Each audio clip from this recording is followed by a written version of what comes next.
নমস্কাৰ মৰমৰ অকণিহঁত মই বৰ্ণালী শইকীয়া বাইদেউ পুনৰ আহিলো তোমালোকৰ মাজলৈ আজি মই লৈ আহিছো তোমালোকৰ ঝংকাৰ পাঠ্যপুথিখনৰ 10 নম্বৰ অধ্যায়ৰ 8 নম্বৰ অংশটি এই অংশটিয়ে শেষৰ অংশ গতিকে আমি কিনো আছে চাও আহাচোন পুনৰালোচনা আমি ইতিমধ্যে আগৰ অংশকেইটিত যিখিনি শিকি আহিলো পুনৰ এবাৰ আলোচনা কৰো আহাচোন প্ৰথমতেই দিছে পঢ়া ইয়াতে দফা এটা দিছে আমি পঢ়ি চাও আহাচোন ৰংজুলি প্ৰাথমিক বিদ্যালয়ত যোৱা 5 জুন তাৰিখে দিনজোৰা কাৰ্যসূচীৰে বিশ্ব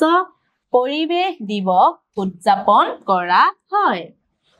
পৰিৱেশ দিৱসৰ কাৰ্যসূচীৰ অংশ হিচাপে পুৱাৰ ভাগতে শিক্ষক আৰু ছাত্ৰ-ছাত্ৰীসকলে বিদ্যালয় চৌহদত গছ পুলি ৰোপণ কৰে কি কৈছে ইয়াত ৰংজুলি প্ৰাথমিক বিদ্যালয়ত 5 জুন তাৰিখে কি উদযাপন কৰিছে পৰিৱেশ দিৱস উদযাপন কৰিছে তাৰ পাছত কি কৈছে পৰিৱেশ দিৱসৰ কাৰ্যসূচীৰ অংশ হিচাপে শিক্ষক আৰু ছাত্ৰ-ছাত্ৰীসকলে কি কৰিব গছ পুলি ৰোপণ কৰিব এইবাৰ চাও আহাচোন সভাত অৰণ্য মানৱ যাদৱ পায়েঙে বিশিষ্ট অতিথি হিচাপে অংশগ্ৰহণ কৰে বিদ্যালয়ৰ প্ৰধান শিক্ষক হৰেণ বৰুৱাই তেখেতক এখনি ফুলাম গামোচাৰে সম্ভাষণ জনায় এই সভাখনত কোনে অংশগ্ৰহণ কৰিছিল অৰণ্য মানৱ যাদৱ পায়েংদেৱে আৰু তেখেতক বিদ্যালয়ৰে প্ৰধান শিক্ষক হৰেণ বৰুৱা ছাৰে এখনি ফুলাম গামোচাৰে সম্ভাষণ জনালে সহ শিক্ষক জুনু ৰাভাই ছাত্ৰ-ছাত্ৰীসকলক তেখেতৰ সৈতে পৰিচয় কৰাই দিয়ে দ্বিতীয় শ্ৰেণীৰ ছাত্ৰ মুকুল নাৰ্জাৰীয়ে তেখেতক এটা আমলখি গছৰ পুলি উপহাৰ হিচাপে দি সম্ভাষণ জনায় আৰু কি কৰিছে সহ শিক্ষক জুনু ৰাভাই কি কৰিলে ছাত্ৰ-ছাত্ৰীসকলক কি কৰিছে তেখেতৰ মানে অৰণ্য মানৱ যাদৱ পায়েংদেৱৰ লগত চিনাকি কৰাই দিলে আৰু কি কৰিলে দ্বিতীয় শ্ৰেণীৰ ছাত্ৰ মুকুল নাৰ্জাৰীয়ে তেখেতক এটা আমলখি পুলি উপহাৰ হিচাপে দিলে এইবাৰ চাও আহাচোন যাদৱ পায়েং ডাঙৰীয়াই গছৰ উপকাৰিতা আৰু ৰোপণৰ প্ৰয়োজনীয়তা সম্পৰ্কে ছাত্ৰ-ছাত্ৰীসকলক বুজাই দিয়ে অভিভাৱক আৰু স্থানীয় ৰাইজ উপস্থিত থকা এই সভাত তেখেতে সকলোকে গছ নাকাটিবলৈ অনুৰোধ জনায় আৰু কি কৰিছে যাদৱ পায়েংদেৱে যেতিয়া তেখেতৰ ভাষণ দিছিলে তেতিয়া তেখেতে ক'লে যে গছ যে আমাৰ কিমান উপকাৰী তাৰ বিষয়ে সকলোকে বুজাই দিলে আৰু গছ নাকাটিবলৈ অনুৰোধ কৰিলে তেখেতৰ ভাষণ শুনি ছাত্ৰ-ছাত্ৰী আৰু স্থানীয় ৰাইজ যথেষ্ট অনুপ্ৰাণিত হয় সভাৰ শেষত বিদ্যালয়ৰ মাতৃগোটৰ প্ৰতিনিধি অৰ্চনা হাজঙে শলাগৰ শৰাই আগবঢ়ায় আৰু তেখেতৰ ভাষণ শুনি সকলোৱে ভাল পায় আৰু শেষত কি কৰিলে মাতৃগোটৰ প্ৰতিনিধি অৰ্চনা হাজঙে শলাগৰ শৰাই আগবঢ়ায় এইবাৰ চাও আহাচোন তলত দিয়া প্ৰশ্নটোৰ শুদ্ধ উত্তৰটোত শুদ্ধ চিন দিয়া আহাচোন প্ৰশ্নটো পঢ়ি চাও ৰংজুলি প্ৰাথমিক বিদ্যালয়ৰ প্ৰধান শিক্ষকৰ নাম কি আমি পাই আহিছিলো নহয় দফাটোত মনত আছে নে কি ইয়াত কি লিখি থোৱা আছে যাদৱ পায়েং হৰেণ বৰুৱা মুকুল নাৰ্জাৰী অৰ্চনা হাজং কি হয় বাৰু কোৱাচোন কি হয় হৰেণ বৰুৱা গতিকে আমি ক'ত শুদ্ধ চিন দিম খত নহয়নে এইবাৰ চাও আহাচোন লিখা ইয়াতে কিছুমান প্ৰশ্ন লিখি থোৱা আছে সেই প্ৰশ্নসমূহৰ উত্তৰসমূহ আমাক লিখিব দিছে প্ৰথমতে আমি প্ৰশ্নটো পঢ়ি চাও আহাচোন মুকুল নাৰ্জাৰীয়ে যাদৱ পায়েংদেৱক কিহেৰে সম্ভাষণ জনাইছিল আমি পাই আহিছিলো নহয়নে মই উত্তৰটো লিখি ৰাখিছো তোমালোকে চাই যোৱাচোন কেনেদৰে লিখিছো মুকুল নাৰ্জাৰীয়ে যাদৱ পায়েংদেৱক এটা আমলখি গছৰ পুলি উপহাৰ হিচাপে দি সম্ভাষণ জনাইছিল তাৰ পাছত চাও আহাচোন বিশিষ্ট অতিথি হিচাপে কোনে অংশগ্ৰহণ কৰিছিল আমি যদি উত্তৰত লিখো কি হ'ব অৰণ্য মানৱ যাদৱ পায়েংদেৱে বিশিষ্ট অতিথি হিচাপে অংশগ্ৰহণ কৰিছিল এইবাৰ চাও আহাচোন আমি বিদ্যালয়ত কি দিৱস পালন কৰো বাকচৰ পৰা বিচাৰি উলিয়াই লিখো আহা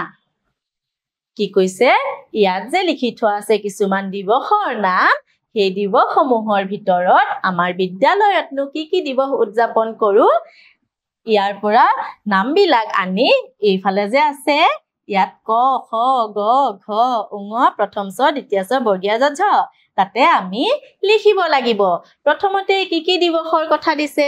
লিখি থৈছে চাওচোন আহা শিশু দিৱস সৰস্বতী পূজা শিক্ষক দিৱস বিষ্ণু ৰাভা দিৱস বন দিৱস কবিতা দিৱস যোগ দিৱস বিশ্ব পৰিৱেশ দিৱস শিল্পী দিৱস এতিয়া তোমালোকৰ বিদ্যালয়ত কি দিৱসনো উদযাপন কৰে মনত পেলাই লিখিবা কেনেদৰে লিখিবা মই এটা লিখি দিছো শিশু দিৱস আমাৰ বিদ্যালয়ত উদযাপন কৰে নহয়নে গতিকে আমি ইয়াত লিখি ৰাখিম শি হো দি ৱ হ শিশু দিৱস ঠিক তেনেদৰে বাকীসমূহ দিৱসো তোমালোকে পঢ়ি চাবা পঢ়ি যদি তোমালোকৰ বিদ্যালয়ত উদযাপন কৰে ইয়াত ধুনীয়াকৈ লিখি ৰাখিবা এইবাৰ চাও আহাচোন তলৰ যুক্তাক্ষৰ থকা এটাকৈ শব্দ লিখা ইয়াতে আমাৰ যুক্তাক্ষৰ কিছুমান দি থোৱা আছে আৰু আমি সেই যুক্তাক্ষৰ থকা এটা শব্দ লিখিব লাগে প্ৰথমতে কি আছে বাৰু স্ক এটা শব্দ লিখো আহাচোন কি হ'ব বাৰু প ৰি কা ৰ পৰিষ্কাৰ নহয়নে তাৰ পাছত আছে স্থ কি হ'ব নি স্থা নিষ্ঠা নহয় জানো তাৰ পাছত চোৱাচোন স্ন কি হ'ব উ স্ন উষ্ণ নহয় জানো তাৰ পাছত কি আছে ষ্ট আছে এটা শব্দ কোৱাচোন কি হ'ব দু ষ্ট দুষ্ট তাৰ পাছত কি আছে স্ম আমি এটা নতুন শব্দ লিখিম কি হ'ব কোৱাচোন গ্ৰীষ্ম গ্ৰীষ্ম নহয়নে একেবাৰে শেষত কি আছে স্প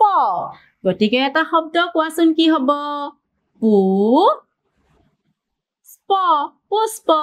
মই এনেদৰে এইকেইটা শব্দ লিখি দেখুৱালো তোমালোকে আৰু শব্দ আছে লিখিবলৈ যত্ন কৰিবাচোন বেলেগ বেলেগ শব্দ এইবাৰ চাও আহা পঢ়া আকৌ আমাক পঢ়িব দিছে আহাচোন কিনো আছে পঢ়ি চাও ৰমজান মুছলমানসকলৰ শুভ মাহ ৰমজানৰ শেষত ঈদ উৎসৱ হয় ঈদত সমূহীয়া নামাজ পঢ়ে ইজনে সিজনক ঈদ মুবাৰক জনায় কি কৈছে ইয়াত ৰমজান মুছলমানসকলৰ শুভ মাহ আৰু তেতিয়া কি কৰে ৰমজানৰ শেষত ঈদ উৎসৱ পালন কৰে আৰু এই ঈদত কি কৰে সমূহীয়াকৈ তেওঁলোকে নামাজ পঢ়ে আৰু ইজনে সিজনক ঈদৰ মুবাৰক জনায় এইবাৰ চাও আহাচোন গোৱা কি কৈছে ইয়াত গাব দিছে এটা ধুনীয়া জিকিৰ লিখি থোৱা আছে আমি গাওচোন আহা কেনেকুৱানো হয় তোমালোকে শুনিবা দেই মোৰ মনত ভেদ ভাৱ নাই আল্লাহ মোৰ মনত হীন পৰ নাই আল্লাহ হিন্দু কি মুছলমান একে আল্লাহৰ ফৰমান মোৰ মনত একেটি ভাৱ মোৰ মনত ভেদ ভাৱ নাই আল্লাহ মোৰ মনত হীন পৰ নাই আল্লাহ হিন্দু কি মুছলমান একে আল্লাহৰ ফৰমান মোৰ মনত একেটি ভাৱ কেনেকুৱা লাগিলে তোমালোকৰ এই জিকিৰ ফাঁকি তোমালোকেও গাবলৈ যত্ন কৰিবা সম্পূৰ্ণকৈ জিকিৰ শুনিলৈ গাবলৈ চেষ্টা কৰিবা নহয়নে মৰমৰ অকণিহঁত তোমালোকৰ ইতিমধ্যে ঝংকাৰ পাঠ্যপুথিখনৰ 10 নম্বৰ অধ্যায়টি শেষ হৈছে তোমালোকলৈ বহুত বহুত ধন্যবাদ থাকিল ইমান দিনে তোমালোকে প্ৰতিটো অংশ ধুনীয়াকৈ চাই যোৱাৰ বাবে আৰু মই শুভকামনা জনাইছো তোমালোকৰ আগন্তুক দিনত যাতে তোমালোকে ভালদৰে শিক্ষা লৈ ভাল মানুহ হোৱা ধন্যবাদ